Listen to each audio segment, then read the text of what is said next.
Women, I'm going to admit something here. I hate to admit it. I'm a very liberated woman of the new millennium, but in all my years of counseling both male and female, I learned early on, men are so much better at getting their needs met. How many women would agree with that? If a guy has a need, he goes after it, doesn't worry about it, doesn't feel guilty about it, he just moves on, gets it met, goes to the next step, correct? Let me give you a little example. Let's do a little role play in here. Let's pretend all the men in the audience, you're my husband. You and I are happily married. This has been a difficult year of work, though. The last 2 weeks, very stressful. So guys, you and I, we're going to take off this Saturday. We're going to get in our car. No beepers, no phones, no kids. We're just going to get in the car and do a little 4-day bed and breakfast tour around the state. How's that sound? Only one problem, guys, you're starving. You are so hungry. We had no food in the refrigerator. We can't find a restaurant. You are so hungry now that you can't stand it. All of a sudden, men, we come across the hill. There it is. Great big green interstate sign says, food, next exit. Men, what do? Get off.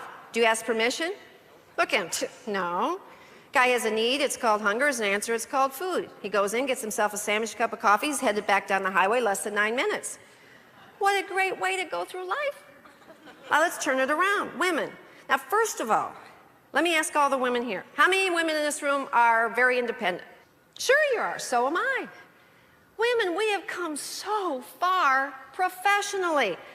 We have broken every glass ceiling there is to break.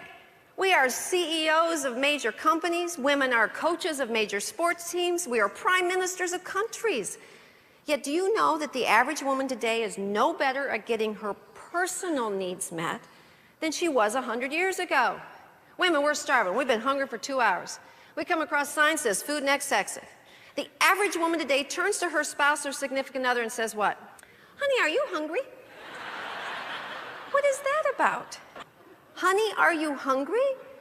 Do you know that the average woman, if she has a personal need, puts it in the form of a question rather than a statement? How many women would turn and say, John, I'm hungry. I don't really care whether you are or not. Get off now. That doesn't even sound right. Women, every time you put a personal need in the form of a question rather than making an assertive statement, you're underestimating the male brain. Let's now discuss the male brain. The male brain is awesome, complex, exquisite.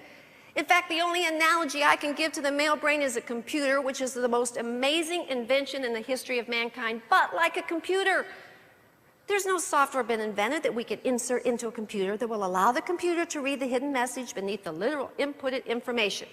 How many men in this room would say you're fairly literal? Sure you are. We say, honey, are you hungry? His computer brain says, no, I'm not. Thanks for asking. He keeps driving, we pass the exit. Next food, 78 miles. Okay, women, what do we do now? If he didn't love us enough to read our minds and know what we meant to say, even though we never said it, what do? Oh, pout. There's a little look. We learned it when we were 2. Goes like this. And we're going to teach him a little lesson, aren't we? We're going to give him the silent treatment. Are there any men in here that have ever once or twice received the silent treatment? Women, that's your biggest mistake. Haven't you figured out it takes the average man 1 hour to realize you're not speaking?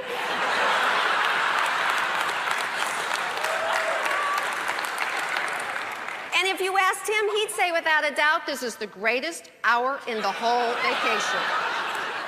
He's just loving this hour. He's got the sunroof back, the windows down, the radio's up, the muscles in his neck are starting to relax. He's having a grand time. In fact, do you know what he's thinking in that hour that we're not speaking? He's thinking, what a great vacation. Gosh, I love her. How great is it to be so close to another human being that we don't have to fill up the time with stupid inane small talk. We can just enjoy the peace and quiet of one another's company. He's loving us more every minute we don't open our mouth. And we're getting madder every minute we don't open our mouth. Another hour goes by. We move into phase 2. It's called the female sigh. Let's hear it.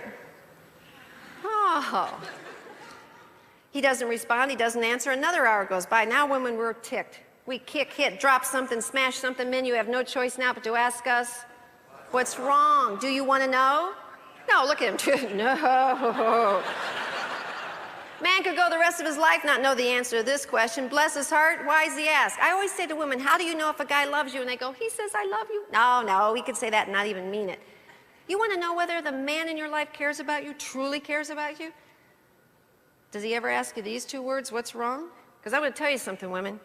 Men aren't afraid of death, disease, torture, or war. You know what wakes a man up in the middle of the night in a cold sweat? The very thought that tomorrow you will have him involved in a discussion about the relationship. For him to utter the words, what's wrong, are the scariest, most loving words he could ask. So bless his heart, he finally says, what's wrong? Do we now look at him and say, I'll tell you what's wrong, I've been hungry for 2 hours, now get off. Is that what we do? Oh, he says, what's wrong? We answer, nothing. His computer brain says, good, and he keeps on driving.